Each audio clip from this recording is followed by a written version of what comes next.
Arabs are the most maligned group in the history of Hollywood. They're portrayed basically as subhumans. Untermenschen, a term used by Nazis to vilify gypsies and Jews. These images have been with us for more than a century.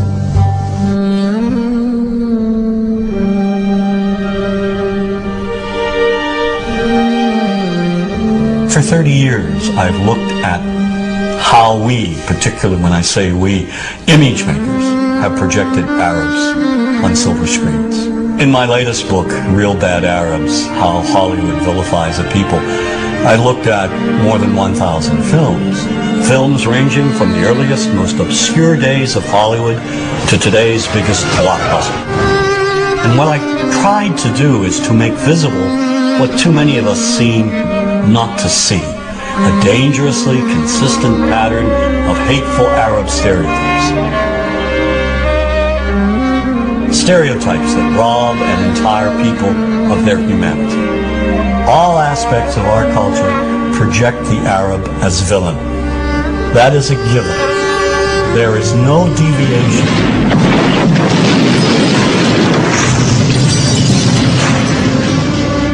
We have taken a few structured images and repeated them over and over again. You are hostages of the Holy Freedom Bible. Whether one lives in Paducah, Kentucky or Wood River, Illinois, we know basically the same thing.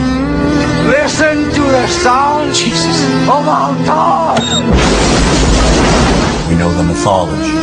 The mythology, namely Hollywood's images of Arabs. Yesteryear's Arab land is today's Arab land. The Arab is one-dimensional caricature, cartoon cutouts used by filmmakers as stock villains and as comic relief. And so over and over we see Arabs in movies portrayed as buffoons, their only purpose being to deliver cheap laughs. You see this in the Joey Heatherton film, The Happy Hooker Goes to Washington. Every night I was forced to perform unspeakable acts with circumcised dogs. Oh, dogs are better than sheep. They're cleaner, I know, I've tried both.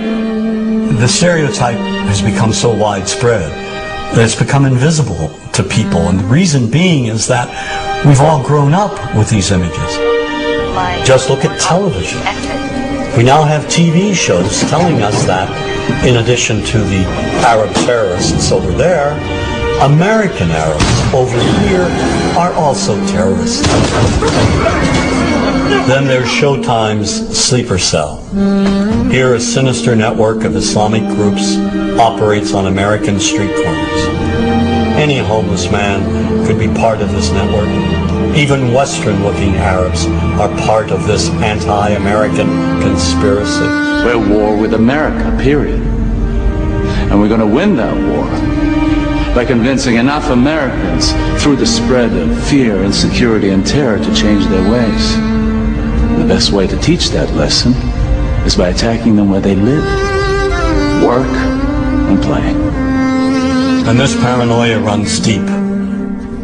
So when innocent Arabs are killed, when they're bombed, maimed, wounded, when they're tortured in places like Abu Ghraib, is it really any surprise that we don't feel any compassion? Or worse, make light of it? This is no different than what happens at the Skull and Bones initiation, and we're going to ruin people's lives over it, and we're going to hamper our military effort. You ever heard of emotional release? You ever heard of need to blow some steam off?